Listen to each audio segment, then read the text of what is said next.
ہم زامران پہ بیٹھے ہوئے ہیں، ہمارا گھر زامران پہ ہیں، تقریباً وہاں 30-35 گاؤں ہیں۔ اب آٹے کے لیے یہ لوگ وہاں سے تربت آ کے آٹے کا قیمت 4,000 یا 3,500 ہو تو 25,000 پہ ہمیں آٹا پڑتا ہے۔ اب غریب آدمی ہر ایک کے پاس گاڑی ہے ہی نہیں، وہاں لوکل سسٹم ہے ہی نہیں۔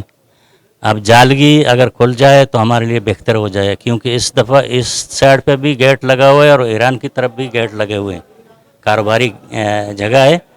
اگر آئی جی ایف سی یا کمشنر مکران کا ہو یا ڈی سی کیچ، تو ہم یہ امید کرتے ہیں کہ ہمارے لیے جالگی بارڈر کھول دیں۔ ہمارے تو پورے بارڈر جو ہے وہ یعنی تقریباً 30-25 گاؤں ہے، اور اس کا ذریعہ جو مین ملتا ہے ہمارے ملک کو، جو آبادی میں آتا ہے اور سارے مثال ہر طرف کی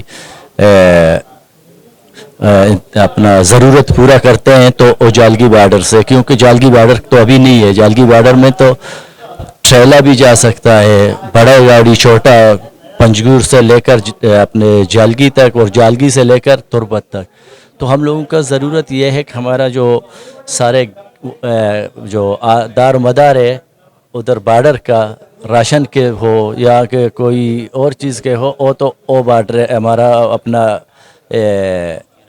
ایران سے ملتے ہیں، اور اپنا جو ہے گربن کے علاقے میں جو چھوٹا گیٹ لگایا ہے اس پہ ہونا چاہیے جو راشن کا ہے۔